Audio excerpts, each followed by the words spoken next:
If there's one thing that Disney knows, it is the power of a trusted brand.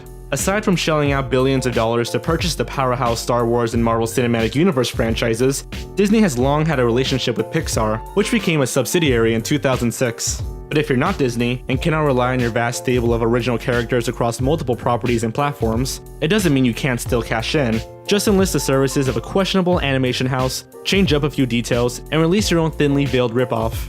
Hey, if it works for superheroes, as we've discussed on this channel before, then certainly it can work for some of the most beloved animated properties of the modern age. So today, we're going over 9 ridiculously shitty Pixar ripoffs, with a few bonuses. Kiara the Brave / Super K and Braver. Released in 2012, Pixar's Brave tells the story of a medieval Scottish princess, Merida, who is determined to not go through with a forced marriage. With the help of a witch, she turns her mother into a bear, before realizing that this is probably not the best play. She must try to reverse the spell while staving off war with a rival clan, reconciling with her mother, and standing up for a woman's right to marry when and whom she chooses. It's a bit of a dense plot by Pixar standards. Though not the most well-received Pixar offering, Brave was the victim of not one, but 2 ripoffs. The first, an Indian film titled Super K, bore virtually no resemblance to the Pixar film, being the story of a boy superhero who must protect their realm, Dream Zone, from a mad scientist. Fortunately for production house Shimaru Entertainment, the story featured a tangential character named Kiara, who happened to be a red-headed princess. It was therefore released a video in the US under the title Kiara the Brave, with cover art featuring only Kiara, despite the character having little to do with the story.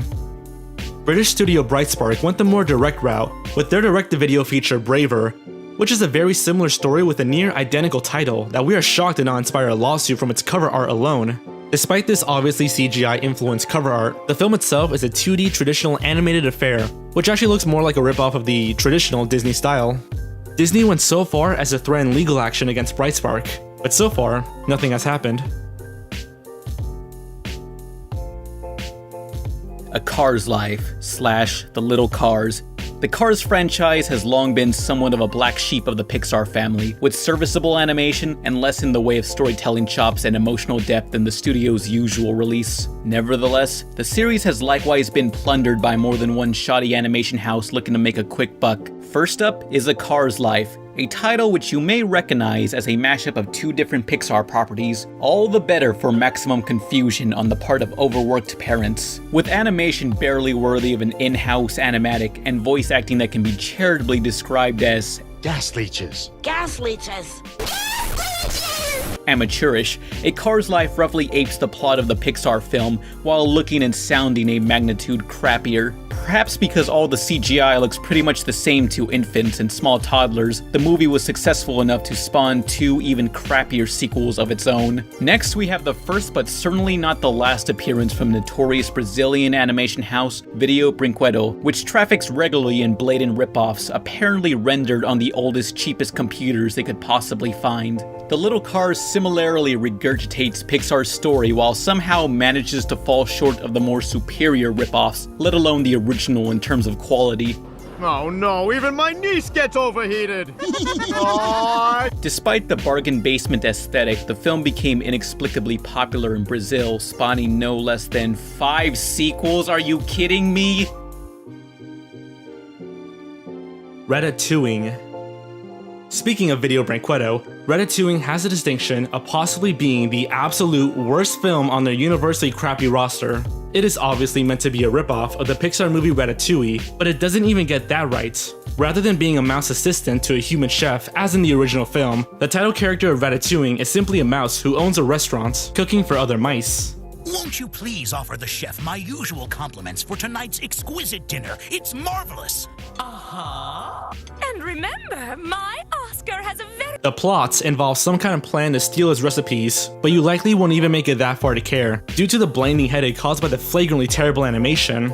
The trailer showcases what probably constitutes every animation available for each character against a plain white background, intercut with what must be scenes from the movie, but will look more like an incomplete final project from the world's most sleep-deprived computer animation student. Like most Video Brinquedo releases, Ratatouille saw a video release in the US, where it was likely most sought out by intelligence agents, seeking a novel form of psychological torture. If any parent seriously considers buying this for their children, we submit that there are far more humane ways to punish your kids.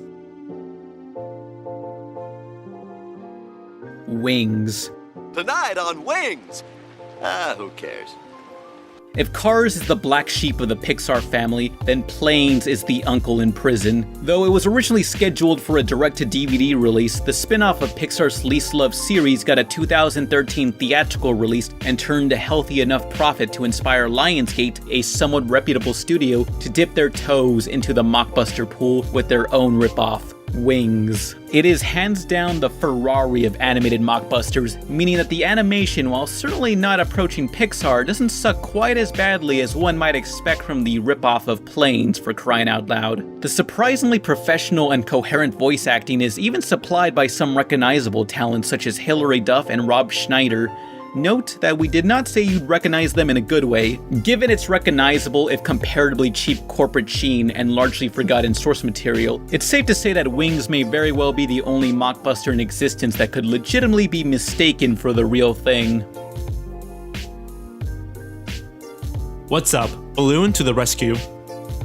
You may recall in a previous video that we cited the Asylum films, Sinister Squad, and Avengers Grimm as perhaps being the only example of a mockbuster studio ripping off one studio for a film that serves as a sequel to another film ripped off from a rival studio. Yeah, we were wrong. Somehow, those rebels at Video Brinquedo found a way to make a sequel to Little and Big Monsters, their ripoff of DreamWorks' Monsters vs. Aliens, by ripping off Pixar's Up for the ingeniously titled What's Up? Balloon to the Rescue. At least that's how it's billed. They can pretty much say whatever they want because neither of these films make a lick of damn sense. Junky camera made in China. Battery dead already. Arigato. No problem, but arigato is Japanese. I'm Chinese. My name is Ching Ling. Sure, there's an old man and a flying house tied to a hot air balloon, which is, I guess, more practical than hundreds of little balloons, especially from an animation standpoint. And there are monsters because this is ostensibly a sequel to a movie about monsters, but don't try to make any sense of it. Just revel in the dire straits, money for nothing era CGI, confused and fried and broken English voice acting. It's just you and I. The correct phrase is me and you. And the sounds the monsters make.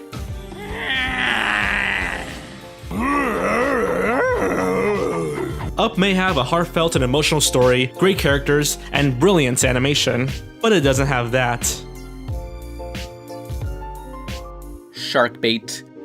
Or perhaps not. Sharkbait was a joint US-South Korean production that likewise sported a comparatively huge $10 million budget, was distributed in the UK by Warner Brothers and the US by the Weinstein Company, and had bona fide voice talent on board. All of this in service of a story that shamelessly plunders elements from several popular films, including Finding Nemo, The Little Mermaid, and of course, Shark Tale. Although the title is only a few letters off from that DreamWorks film, the plot borrows most heavily from Nemo. An obnoxious little orange fish loses his parents and enlists the help of some friends to find them, including a goofy blue fish who is male, just for the slight differentiation from the source. The budget was obviously blown on the cast, including Evan Rachel Wood, Rob Schneider, again, and Andy Dick. Long before the animators were even hired, the animation is worse than bad. It's wrong. It looks as though someone with no animation experience or desire to be an animator was forced to learn the skill at gunpoint. Unsurprisingly, the film was panned mercilessly upon its theatrical release and grossed only a few million more than its meager budget. It stands with Planes as one of two experiments in major studio-backed mockbusters, experiments which we hope are never repeated. Bug Bites, An Ant's Life. In the late 90s, there was a brief trend of very similar films being released by competing studios: Armageddon and Deep Impact, Volcano and Dante's Peak, and of course, DreamWorks' Ants and Pixar's A Bug's Life. Tiny outfit Sterling Entertainment took advantage of the potential for confusion and their ancient computers to produce Bug Bites and Ant's Life, ambitiously ripping off two popular films while not so ambitiously looking like a kindergarten's art project come to life. The incredibly lazy and occasionally disturbing animations are complemented by backgrounds that sway and wobble in a sick, drunken fashion, perhaps a window into the mind state of whoever animated this. The loopy background music is similarly more unnerving than cheerful. With a little more effort and minimal tweaks to the tone, there might have been an effective animated horror short buried here somewhere. This beast was dumped directly to DVD, interspersed with some public domain cartoons, all of which viewers found to be of significantly higher quality than the movie itself. Not that that's saying much really.